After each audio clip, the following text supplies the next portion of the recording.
Welcome back, everyone. If you are returning, welcome. If this is the first video you're watching, it's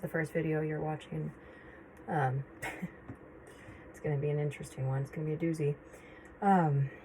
So this video is probably going to be the hardest. I can already feel it in my heart. The hardest one I've recorded. It might be the hardest one I ever record. I don't really know, but it's also probably the most necessary. I want to start with very, very, very seriously. This is going to be an incredibly triggering video. All my videos are going to be triggering. Like there's no way around it. When you're talking about DV, IPV, you're talking about abuse, you're talking about medical trauma, you're talking about anything like that. It's gonna be triggering. But this one's very, very big forewarning. I'm going to be showing pictures of my bruises from the final assault of my abusive marriage. I have one from before that, very minimal by comparison to what I experienced, but they're not basic. They're very graphic, and so I want it to be very known, very, very known before you continue. Like, just know, this, I'm recording this not because like it feels good. It does not feel good. This does not feel good at all. This fucking sucks. But I'm recording it because I woke up this morning, I read an article, I'll go through it, and just kind of realized how important it is to show how bad things get. And this isn't even like as bad as it gets, right? Like, I survived, and women, men, children are murdered all the time, like constantly. Look up the statistics, please. I implore you, look up the statistics. If you want to call me a liar, great. Do your research first. This happens all the time. DV, IPV is just horribly common. And I didn't know that. I've learned as I've gotten out. I've learned in just my experiences. I recorded my first video was about how many people I run into who have directly been impacted by DV, IPV, or have been intimately impacted by someone that they know, someone that they loved, so on and so forth. So very triggering. Please know that going in. Please understand that I am not doing this for attention. Like, I don't even use my name. I don't care about the attention. I care about the awareness. One other, I guess, I don't even know the word. I'm having a really hard time thinking through this right now.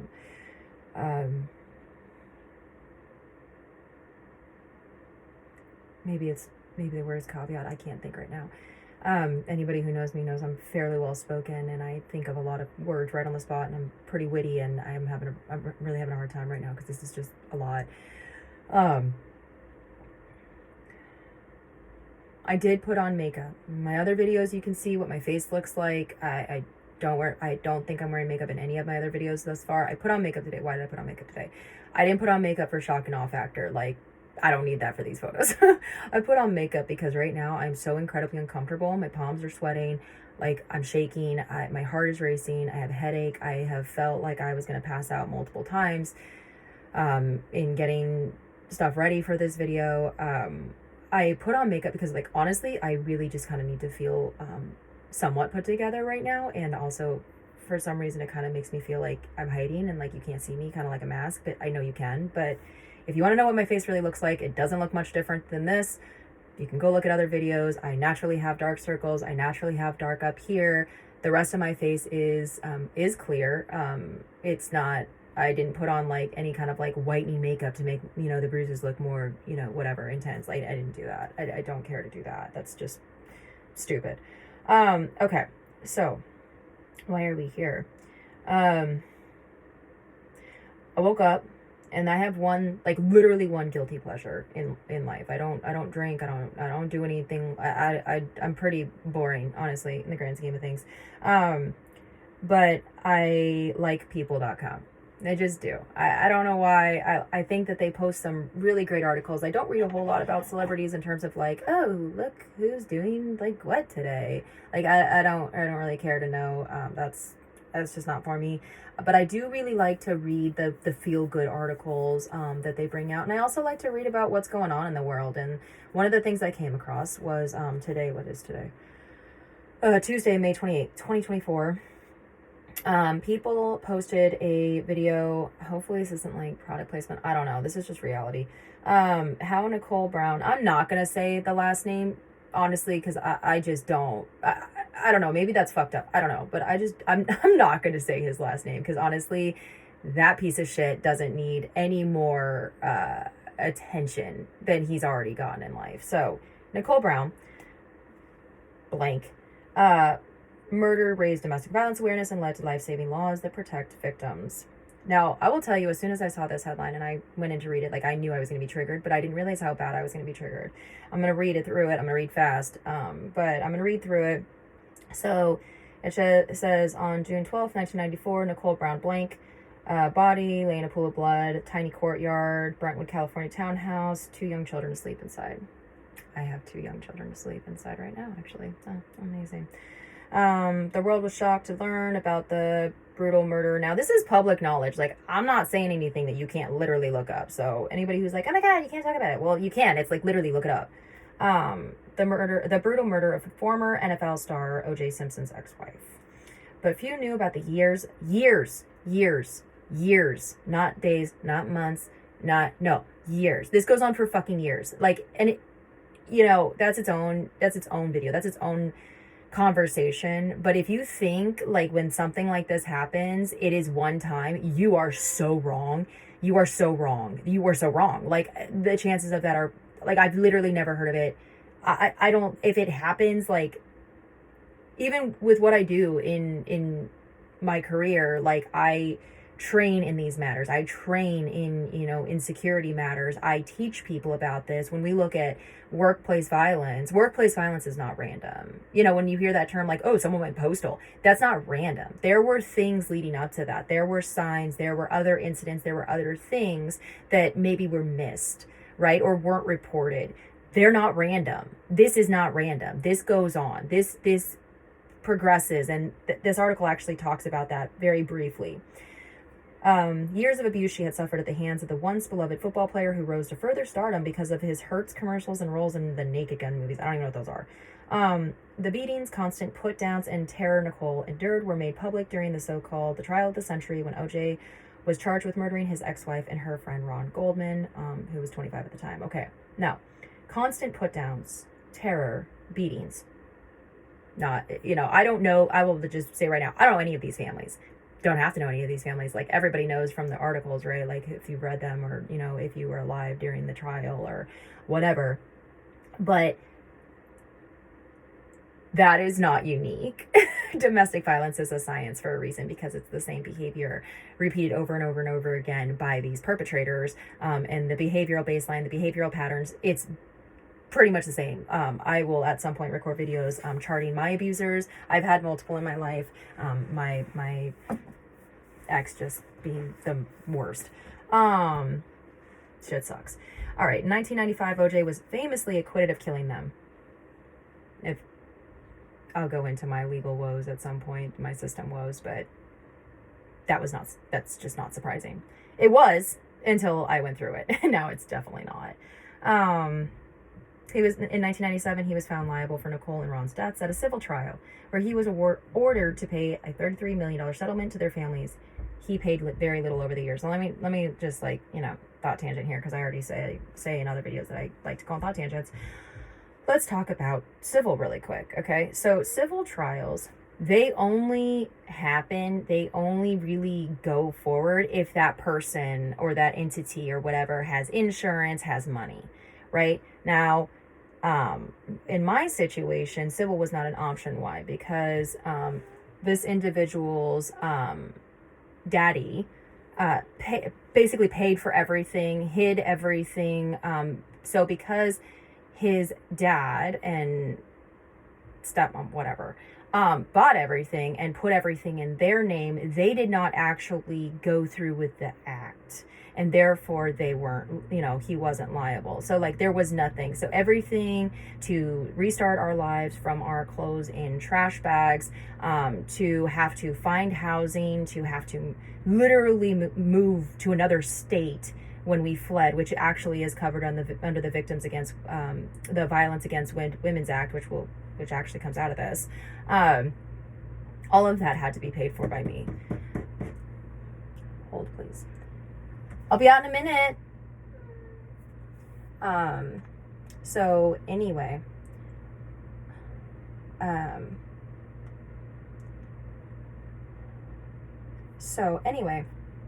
as we're going through the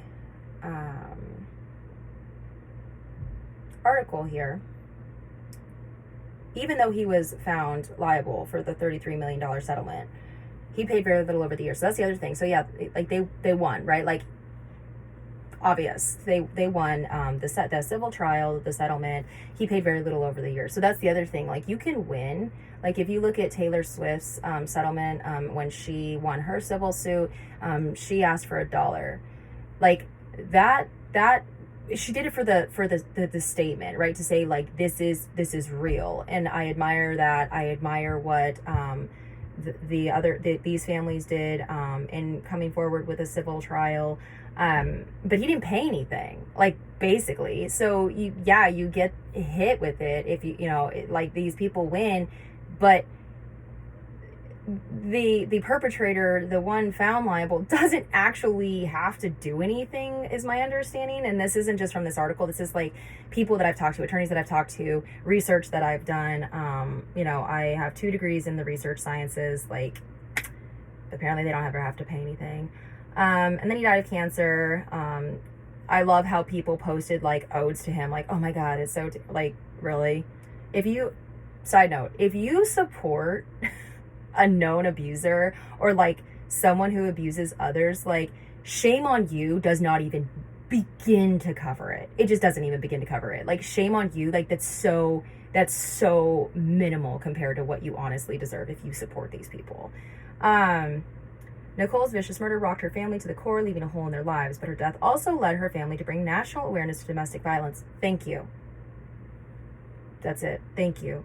Including helping to make sweeping changes to laws and improving the life for abuse victims across the nation. Now, I will eventually talk about my legal woes in the system and whatever. The system is broken. The system is so fucked. It just is. But that doesn't change the fact that they at least raised the awareness to start and got resources for people like me, right? People like my children. Unquote, unfortunately, it took my sister's life to pass the Violence Against Women Act. I have such a hard time saying that. Nicole's sister, Denise Brown, 66, tells people, and that was back in 1995. Okay, so 1995, I would have been like less than 10 years old. I'm going to try not to give any identifiable information. I would have been less than 10 years old when this happened, right? Okay. So Violence Against Women Act, I'm actually covered under that. Now, has anything happened as a result of that? No. But I have literally email communication where I said I felt forced to move to another state and that I didn't want to do it. Then I get gaslit in the same exact email with this individual. We end up moving, and then as a result of what he did, I had to flee back across state lines to get back home where I was safe and my children were safe, okay? And then thereafter, he was committing crimes in both states simultaneously, including violating the protection orders repeatedly, leaving the state against his, bond, to come to the other state. Like, just back and forth, and nothing. He, goes to the farmer's market every weekend and sells his illegally grown produce. So, to mark the 30th anniversary of Nicole's murder, Denise and her sisters, Dominique, 59, and Tanya, 54, open up about Nicole in the upcoming Lifetime documentary series titled The Life and Murder of Nicole Brown, blank, and open up to people in this week's cover story. I have not seen this documentary. I don't even know. It says upcoming, so it hasn't even come out yet. Airing over 2 nights. Oh, okay, so June 1st and June 2nd. The documentary series features new details about Nicole's life and death, as well as never before seen footage of her. Now, I think this is amazing because I read another article a few days ago that they really celebrated like her life and who she was, right? Because she was remembered for what he did to her. Now, is that important? Absolutely. Absolutely. It's fucking unbelievably important, right? Like, that's why I'm recording this video, is because what it says later on in this article is why I'm doing this, because to raise awareness, people need to know the truth. And I don't want to show my pictures, but I'm gonna, because that's apparently what people need. I don't know. So I also want to note like what people's families go through, like these sisters, right? And like her family and her friends and every domestic violence, intimate partner violence, abuse victim, that doesn't make it out, survivor, like their family, their friends, anybody who they interact with who have to go through this, the ripple effect cannot be understated. It is unfucking real, right? Okay. So I recognize you, I recognize my family, I recognize my friends, I recognize all the people that I had to tell about this experience, tell about what was going on in my life, and they had to experience that vicarious trauma, because it is a real thing. My therapist every week, sometimes multiple times a week, has to experience that vicarious trauma. My best friends have to experience that vicarious trauma, and they do it for me, for my children, for my family, to do the right thing, to support other victims who haven't gotten out, victims who never got out, survivors who are lucky enough to get out, past, present, and future. So, in 1992, Nicole filed for divorce, hoping to get away from her abusive husband. I'm not sure how many times I filled out the paperwork and then was threatened. But the cycle of violence continued until her murder. It was only after Nicole's death that Denise and her sisters learned that the disturbing extent about her life with OJ, though Denise admits she witnessed uncomfortable and terrifying moments along the way. Okay, no, this is a real thing. The extent. So there were people in my life who knew, kinda, like they had some idea, but everyone who found out after the fact said, I had no idea. I literally had no clue that this was, excuse me, coffee is my calming force. I literally, they say I literally had no idea. That's the point. That's why I'm recording these videos, because you don't. Not only is there this huge piece of not knowing, I didn't say my other disclaimer at the beginning, I don't speak for all victims, survivors, whatever. I speak for myself and only myself. I literally am just sharing my experience in the hopes of helping others, in the hope of raising awareness, in the hope of maybe enacting some real change, that, like this family did. I was lucky enough to survive. I have my voice. By God, I'm going to fucking use it. So, people don't know, there is this component of not knowing how bad it is yourself. I think for me, like I knew, but like I didn't think I had a choice. So I kind of just had accepted that this was my life, and I had accepted that this was how I was going to die. There's shame, right? There's so much shame. Like, how can you allow this to happen to you? How can you allow this to go on like this? How can you not blah, blah, blah, blah, blah? Why don't you fight back? Okay, well, if you do, just so you know, in my case, that's why he never ended up in prison, never ended up in jail, because I acted in self-defense, and apparently that gave him an affirmative defense to do what he did to me and then punch me in the back of the head while I was walking away, because that's totally self-defense. It was only after Nicole's death, I already read that. When Nicole was pregnant, he was calling her a fat pig, Denise recalls. God, this is so familiar. This is so familiar. I literally got plastic surgery after I had our son because he called me fat. He literally was like, look at you. You're so disgusting. You're so fat. Look at your face. I had horrible preeclampsia. I ended up with HELLP syndrome. My son was born via emergency C-section, and I had discoloration in my face from all of that. I also had a hard time losing the weight. So yeah, I was heavier than I normally am. I guess normally, because I'm a small person, and apparently that gave him every right to call me all these horrific names, to the extent that I got plastic surgery, which is fine, whatever, to anybody who gets cosmetic surgery, like, good on you. I don't think it's a bad thing, but I didn't do it for me. I did it for him. And then afterwards he weaponized that. And then they were to this, to that. I was gross, blah, blah, blah, blah, blah. Okay. So this is, again, not unique. It's just a public display of it. In 1989, Denise took pictures of Nicole's bruised face, photographs that were later shown in court during the trial. Okay, now this This is why I'm doing this video. That sentence right there. Showed him during the trial, took pictures. Why? Because pictures say a lot, and shock and awe, things change when people see pictures, right? Like if you hear about something, let's use another example of something that really impacted me. There's this show on Netflix called something by light or something like that. It's basically a show where every Orlando Bloom was in it. I'm trying to remember. And it's basically people who go around taking photos of things in the world to bring awareness, right? The one Orlando Bloom was in, I think he's wonderful. But anyway, the one that Orlando Bloom was in was about, it was for UNICEF, which I actually used to volunteer for UNICEF. And they took pictures of, I don't know the proper terminology, but basically like children who were living in really horrible, impoverished situations. Now, did I know that this existed? Yeah, I knew it existed. I mean, if you live under a rock and you don't know that exists, like, I don't know what to tell you, but it was so impactful to me to see these pictures that I cried hysterically that children were going through this. I was grateful that these pictures were brought to light. That was like a weird pun that wasn't intended. Or whatever. So I'm really uncomfortable, guys. I'm sorry that this video kind of is a lot of back and forth and just kind of shitty in general, but I'm really doing my best. So please be understanding. But yeah, so I'm doing this because they showed the pictures in court, and I think the pictures really cemented just like the history of this violence that she was experiencing. Quote, "I thought they were isolated incidents," says Denise.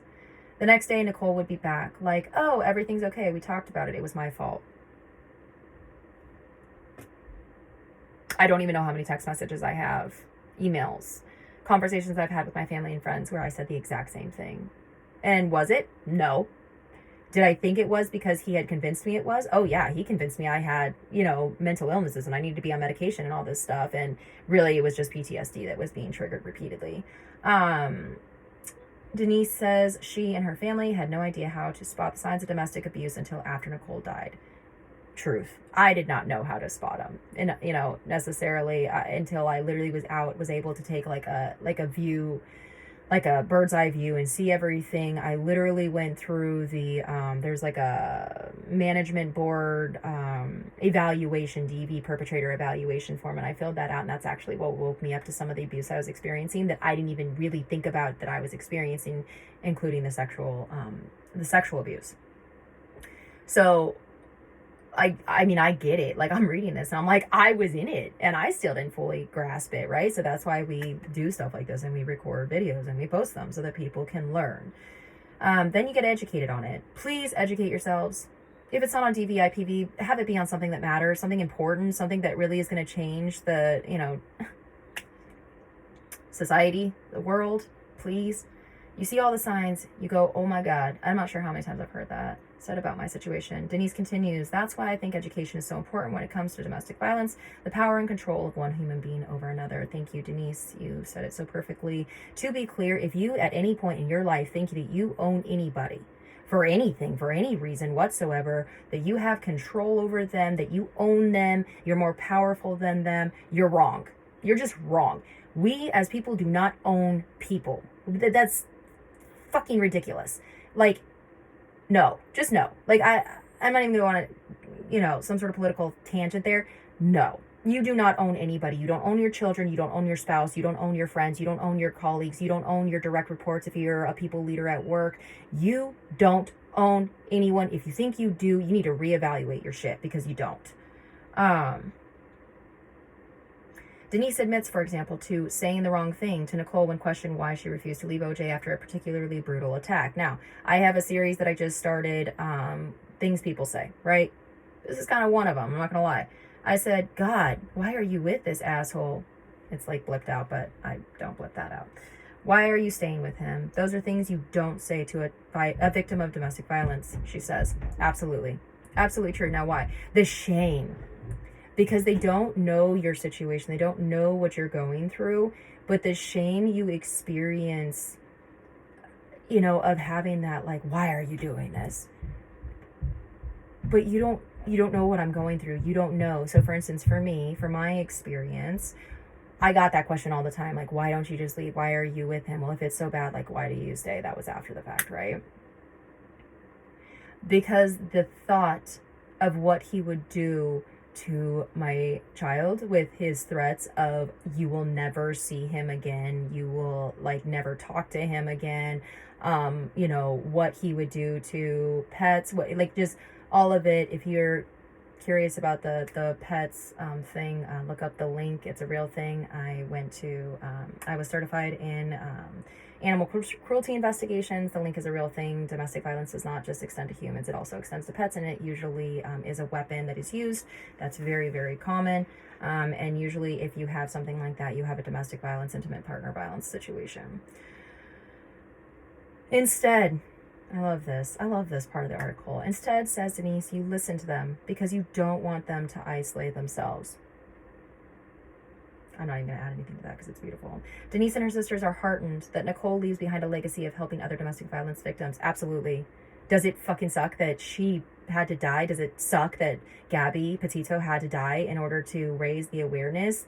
Yeah, I mean, there are other examples of this. I'm not going to go on those tangents. Those aren't for me. Those are not appropriate for me. But there are other people who have died in horrific situations, and it brought about the necessary awareness. So thank you, in a weird way, Nicole. Thank you in a weird way, Gabby. Like, I fully recognize that I am just one that got lucky enough to survive. The Violence Against Women Act was passed, and that was due to Nicole's murder. She says to make that happen, Denise, to make that happen, Denise says, I went to Congress and I helped with passing of the bill. Thank you. Thank you, and I intend to do the exact same thing. A year later, she says, the 24-hour National Domestic Violence Hotline was formed, and then came the Vine system, which I actually used. I was actually a part of to get updates. I didn't get a lot of updates, but I recognize that there are sites that actually have like quick exits and stuff like that. Thank you for those who take that time to build those out. The Vine system, victim information notification every day that alerts victims to changes in an inmate's status. Now, here's why I didn't get a lot of updates, because he spent like literally 2 days maybe in jail, right? That's it. Says Denise, quote, I want people to know what her role was, the pain that she suffered, and what her role was after her murder, and what she has done to help other victims of domestic violence. I didn't know all of this. I didn't know that Nicole was responsible for this. I didn't know that her family, her sisters, were responsible for this. I didn't know that this incident, like, I remember being a child and like I was little. I don't remember the year now, but I was somewhere between 5 and 10. Okay. I was very little, but I remember this being a thing. I even remember the phrase that basically got him acquitted, right? But I didn't know she was responsible for so much, that they were responsible for so much. So for that, I say thank you. Now, this is the hard part. The pictures. Okay. So I'm going to show 2 historical, and then I will show some other photos. Again, huge trigger warning. Huge trigger warning. Please make sure that you are in a good place. If you are an abuse survivor, if you are easily triggered, please make sure that you are in a good place before you, and it's just, I don't know how else to warn. I don't know how else to say it. So just please care for yourselves and make sure that you're not watching this around, other vulnerable people. Please don't watch this around children. Just don't. So when I said that this is not random, I was not lying. And this is actually a picture of a door. So this is from the summer of 2020, where there was an altercation, and I locked myself in a bathroom. And this individual ended up being arrested that night, based on his lies. I found out literally years later. Like, I literally just found this out when I was getting the records the end of last year. This is from 2020. The end of last year, I found out I was listed as a co-perpetrator or something like that, and I didn't even know. Like, I had no idea, because of the lies he told. And I read the report, and the lies were disgusting. Were they surprising? No. I always say, I'm always shocked. I'm never surprised. They were disgusting. But anyway, so he busted through the door and then proceeded to destroy the door, and then ended up ripping it off the hinges thereafter. I did take photos during the time. I actually called 911, and I was on the phone with dispatch. I couldn't even really get much out. I don't really remember what I was able to get out. And then he threatened to kill me or something like that if I didn't hang up the phone. And so I hung up. Well, luckily they had geolocated me off of my phone ping, and the cops showed up. Now, this was already done by that time. This was done. And when they got there, I opened the door. Like, he refused to open the door, refused to cooperate, surprise, and so on and so forth. He ended up getting arrested, stayed the night in jail, and pled guilty to property destruction, something like that, domestic violence. I can't remember what it's called. Pled guilty for a lesser sentence, which was 18 months probation, which he finished as fast as he fucking could. He did all of his shit as fast as he could. Did he actually retain anything? No. Why? Because he doesn't care. He doesn't care to retain anything. He didn't stop drinking. He actually was violating the law during that, and the domestic violence continued and actually worsened. Let's see. The next picture, if I can, there's a lot. I'm trying to find, give me 1 second. Perhaps I'm not, oh, here it is. Okay, this picture is actually after we had moved. This is from the fall of 2021. Now, what's interesting about this photo is I had actually called someone close to me to explain what had happened, and that I had just been punched in the face, trying to get some sort of help. I was isolated. We were isolated out in a very rural, I don't know, forest house, I guess. And I had told this individual, he just punched me in the face, and he said, "Don't be stupid. If I'm going to punch you, I'm going to punch you in the back of the head where no one's going to see it." Now, what's really interesting about that is literally almost exactly a year later, that's exactly what he did in the final assault. As I was walking away, he punched me in the back of the head, I'm assuming full force given my injuries, and knocked me unconscious a final time. Okay, so this is that picture. It's hard to see, but right there, all of that is swollen. All of that is red. You can see how much paler. I don't edit my photos. Like, I do. I edit, like, fun photos of my cats. But, like, I have never edited these photos. I think that's, like, a horrible thing to do. But that all, it was my eye socket, all down here, my cheekbone, and all down here was really swollen and really red and hurt pretty bad the next day.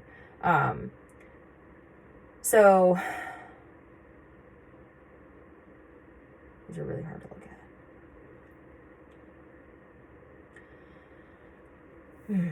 at. Okay, so almost a year later was the final assault in the summer, actually on my birthday of 2022. Now, these are all mixed up. Honestly, like, it was so hard for me to even, like, look at these that I, putting them in the drive was hard enough. And so they're out of order. I'm going to do my best to go through them.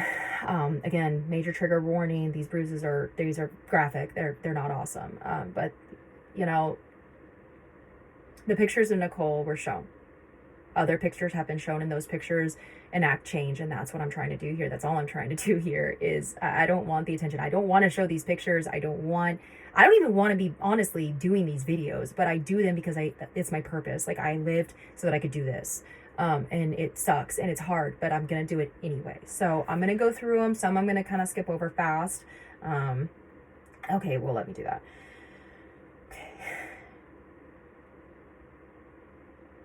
Okay.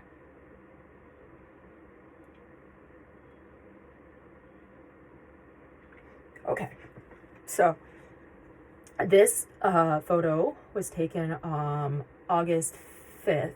Oh shit. Well, whatever. It was taken August 5th of 2022, and this was 4 days after it happened. This was taken by my family after they came to get me to help me flee. So that's my hip. So this is my left hip.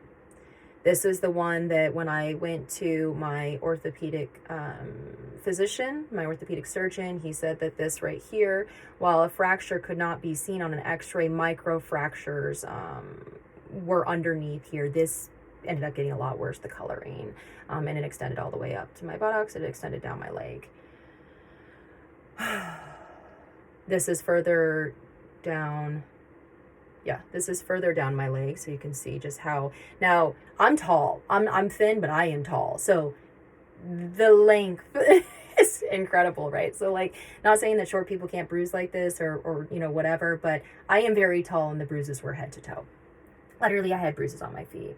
There's one on the inside of my leg. It's small. This is only 4 days after, so these were still coloring up. They took time. They were very, very deep. They ended up turning like purple. That's on my the inside of my right knee. This is again, this is on my right buttocks. So this I just went over my left leg. This is my right leg.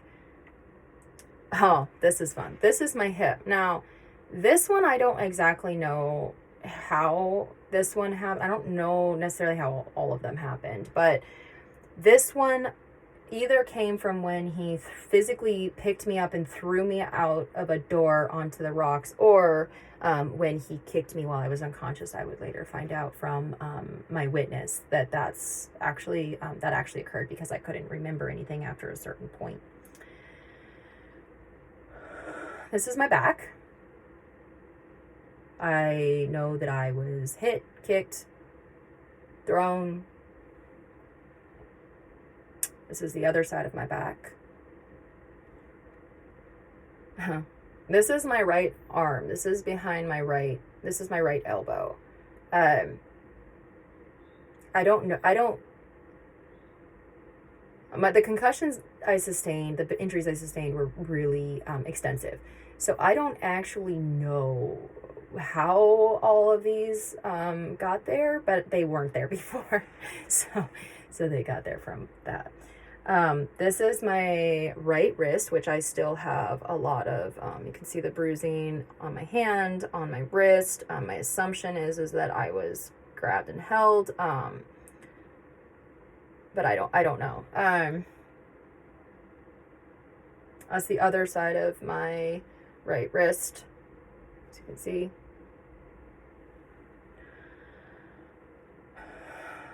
There's my right elbow again. And there's my right arm, all the bruising in there. This is what I can only think. I do remember being uppercut in the chin like this while I was being held by my shoulder, and uppercut like that. So I'm assuming that's what that bruise is from.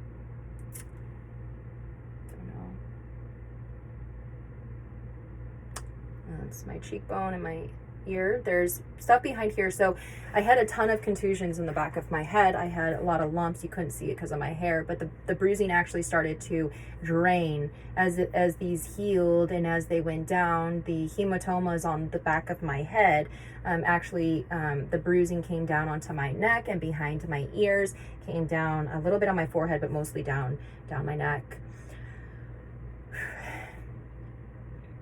That was my face.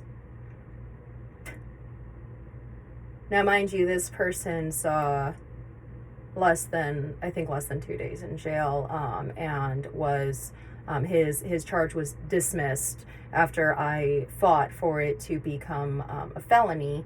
After 18 months, the DA's office decided to dismiss it because I acted in self-defense and because of his affirmative defenses after everything. Apparently he didn't do anything. He was just acting in self-defense.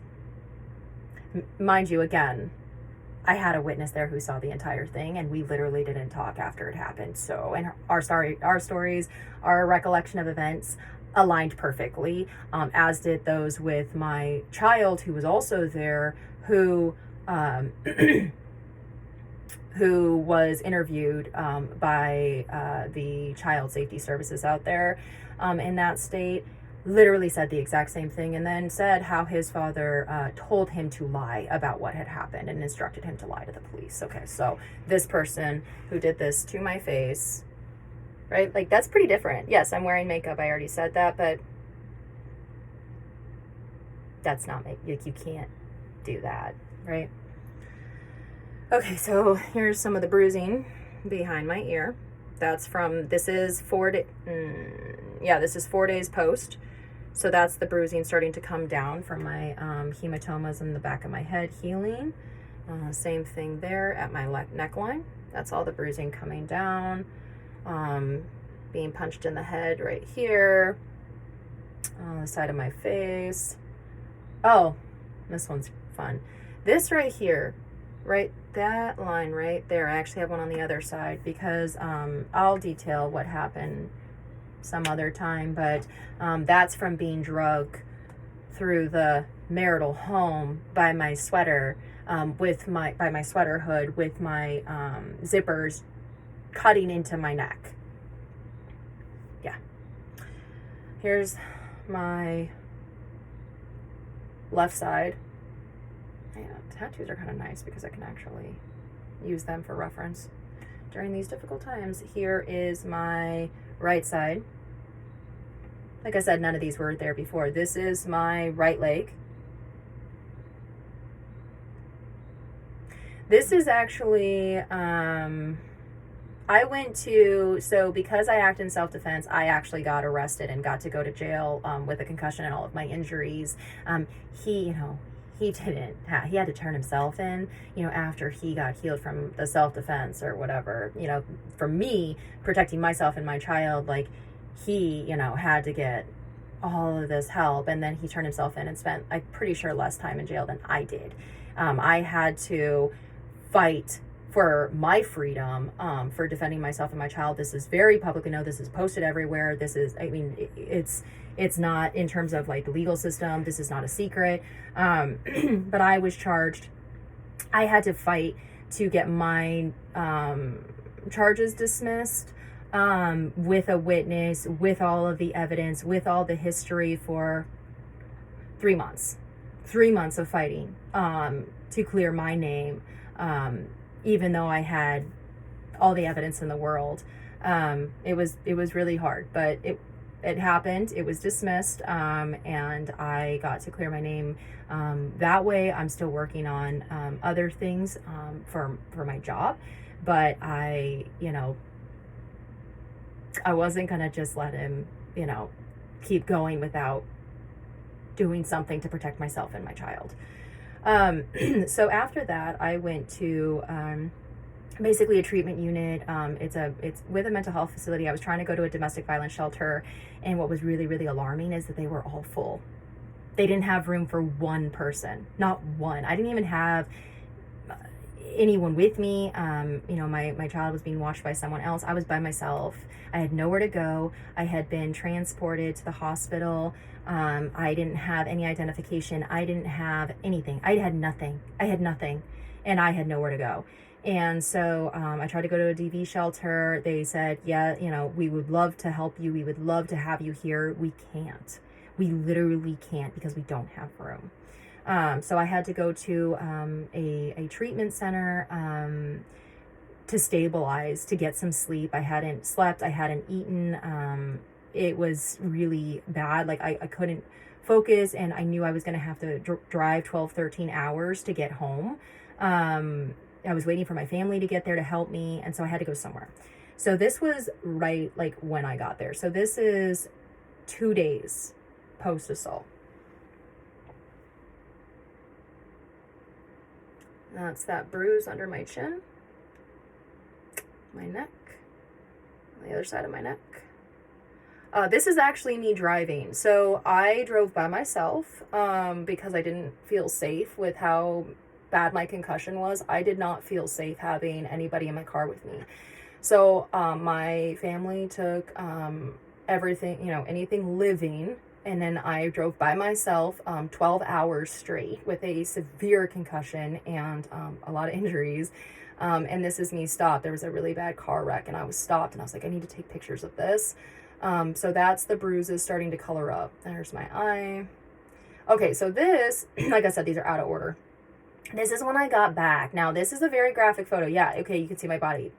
I was born with it. But you can see, again, I am very tall. I am very tall. I am damn near 6 foot. And they literally, from head all the way to toe, I was bruised. There's my face. And my face again. This is 5 days post when I got back, when I had to flee across state lines to come back to my home state. That's back in the treatment center. This was the initial set of photos. This was right after I saw myself for the first time. This is right when I got to the treatment center, and I had been advised to take pictures. And I literally walked into this bathroom and saw myself for the first time.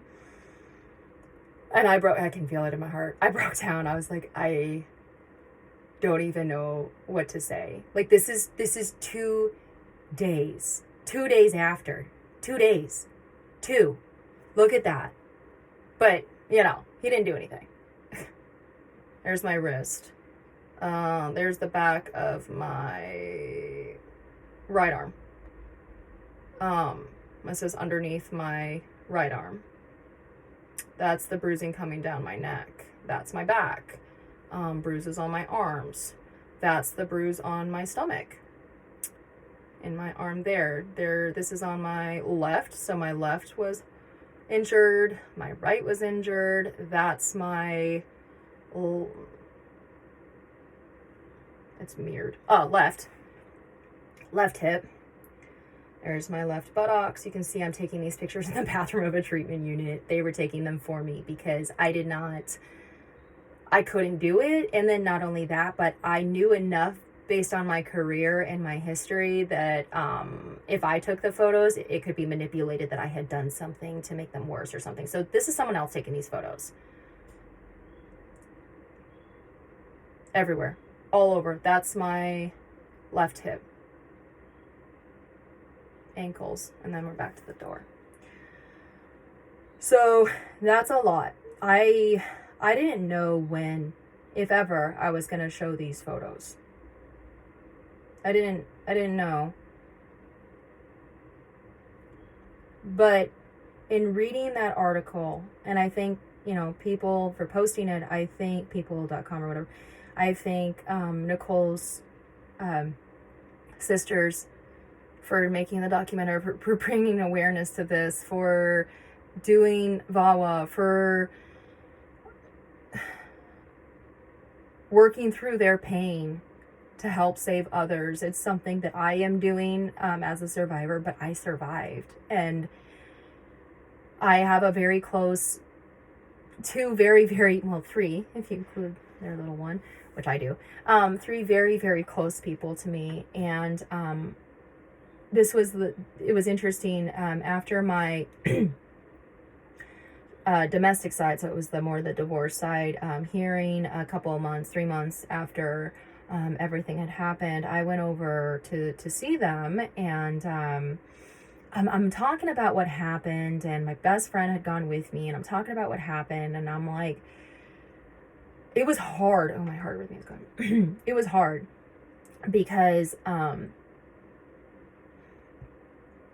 had never really been in court. Like, I had, but not testifying for the safety of myself, not testifying for the safety of my child, not testifying for the safety of my other child who, you know, luckily wasn't there, not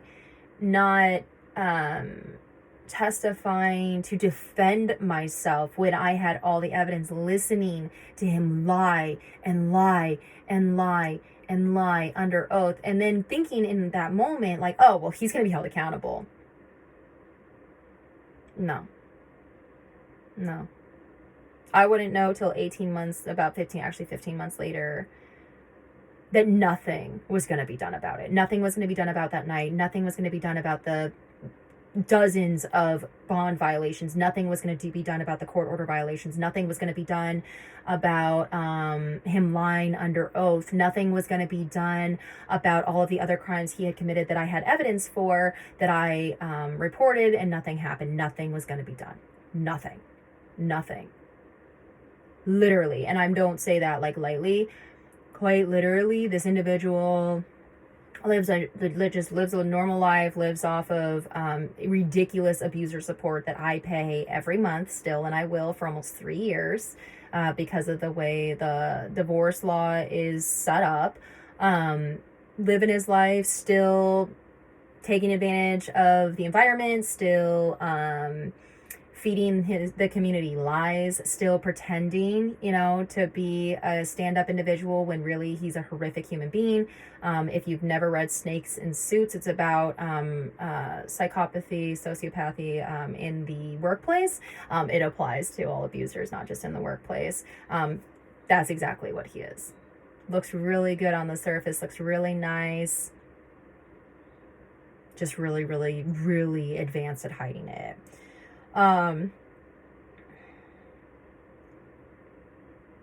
So I think those who stand up and who fight through that pain. Oh, I was telling sorry guys.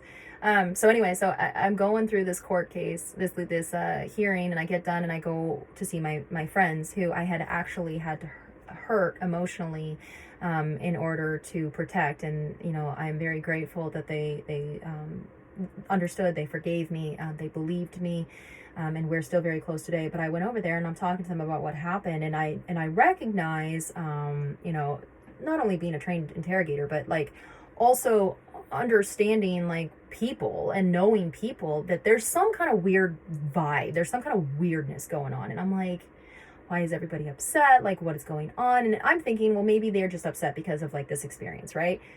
But it's beyond that. It's way beyond that. And long story short, I come to find out that the individual in the room who I had literally just met, who was very close with them, who just so happened to actually be there, coincidentally, even though there are really no coincidences in life, coincidentally had just so happened to be there. Her sister never made it out. Her sister died at her husband's hands. And one of my friends that I was talking to had served as some sort of position in the trial to get him convicted of her murder, and he was in prison. And I was kind of my first, getting really tired. That was kind of my first experience with how common this is. There's literally 3 people in this, well, 5 people in this room. 5, okay. I obviously am a DV, IPV survivor. Another individual in that room would turn out to be a survivor as well. And then this individual whose sister was murdered by her husband. And it was horrible. It was horrible to feel that, to hear that, to experience that, to know that. But here's the thing. That was the moment that I realized, too, how lucky I was to be alive. How lucky I was to have a witness that saw it and was there testifying, giving evidence or interviews, doing everything that she could. That I, in that moment, had, while I hadn't accepted it at that point, I knew my purpose as a survivor was to bring that awareness when I was ready. And it took almost 2 years, but here I am. So I do these videos, and they're probably a risk, I don't know, but it's necessary. And I do this because it's what I've said since the beginning. I do this for all of the victims and survivors that ever were, that are now, and who will be, because there will be more. And it's too common right now for there to not be more. But by doing these videos, by bringing this attention, by speaking out, by using the voice that the universe allowed me to keep, I raise the awareness. I recognize those who have been through it, those who are still going through it, those who never made it out, those who did and kept on and helped others, those who were survivors of their loved ones or friends not making it out and kept on. The people who are friends, loved ones of survivors who still advocate, who still raise the awareness. If we don't start to talk about this, it's never going to get better. If we don't share these pictures, if we don't share these stories, if we don't bring this to light, if we don't start sharing what you should be looking for, the signs, symptoms of narcissistic abuse, the warning signs, all of this stuff, if we don't start doing that, then it's never going to get better. And more women and men and non-binary and whatever else, children, they'll be hurt, they'll be killed, and this will continue. And if you think that you don't have the power within you to stop it, you do, by raising our voices, by bringing the awareness, by asking the right questions. We help others, we save others, we turn victims into survivors. And here's the thing: if you are a person who has the propensity to abuse others or to use others to your advantage,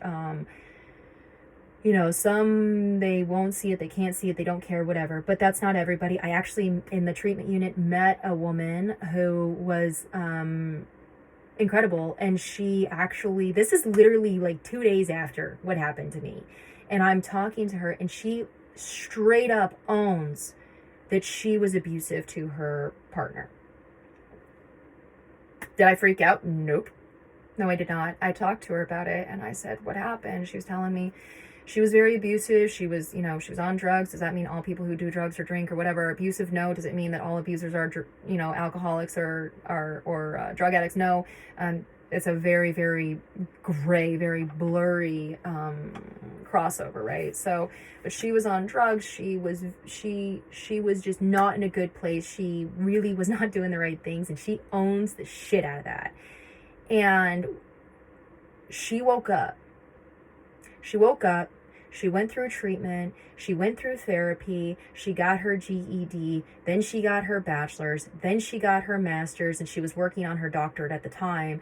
And that person that she abused forgave her. And, I'm not going to go into like what ended up happening in their life, because I think it's a little bit, it will send the wrong message. But there are people who are doing these things who can be helped and who can seek treatment and who can do the right thing now. You are not held to the same, you are not today held to the person that you necessarily were yesterday. You can always be better. You can always get better. You can always get treatment. You can always do the right thing now. You're not necessarily held to the person that you were a minute ago. Now, if you repeat that behavior and you're continuously like that, then yeah, that's just the person that you are. Like, I can't help people. Nobody can help people like that. But if you are watching this and any of this goes to you, you might want to consider that. There is treatment available. Like I said at the beginning, you don't own another person, ever. Never, ever, ever do any of us own other people. No matter their age, no matter their situation, no matter what they can give to you, no matter what. You don't own another person. You never will. You never did. So I implore you, if this struck a nerve with you, as possibly a person doing this, please seek treatment. Don't hurt others. It's, and if you had a rough upbringing or whatever, I had one of the shittiest lives ever. I went through a lot of like really horrible traumatic experiences. No matter how much my family tried to like stop it, like it just happens. right? I've had a really hard life, and I don't do that to people. So don't use that as an excuse. Get the treatment. Do the right thing now. You have it within you. If this struck a nerve as someone who might want to do something, do it. Please raise the awareness. Share this video, like, comment, subscribe, whatever. Give it to someone who needs it. I don't monetize. I'm not doing this for attention. I'm not doing this for any other reason other than to raise awareness as a person with knowledge, because that's what, in my opinion, you're supposed to do. You have knowledge, you have a voice, you use it. So I thank you. I apologize that this video was scattered. This is very hard to do. This is not a great experience. I'm sorry. I'm sure if someone did a side-by-side of like my face at the beginning and my face at the end, they are very different. I am exhausted. I'm actually gonna now have to work all day. But it was worth it if this helped one person. So again, I don't monetize this. I'm not doing this for anything other than to help others. Please click like if you found this video helpful. Please subscribe. I will be posting more videos. If you feel like you need this information, you want this information, or you're gonna maybe want something in the future to share with someone who needs it, please do so. Please share, right? Like, that's how this gets around. I don't care about that whole fucking going viral thing. Like, this is not something you want to go viral over necessarily. But it is something that I want people to see, so that we can start to really raise that awareness. Again, awareness. It's huge. We need to talk about it. So please click like so people know that it has value. Subscribe so you can see future videos, and share this with anyone who might need it. Your social medias, because that's the other thing. Even if you think to yourself right now, like, oh, I don't know anybody who needs it, you do. You do. Share it to your social media. Somebody's going to see it, and somebody's going to say, holy shit, I really needed that. So thank you so much. If you stuck through this, let's save some lives together. Have a good day.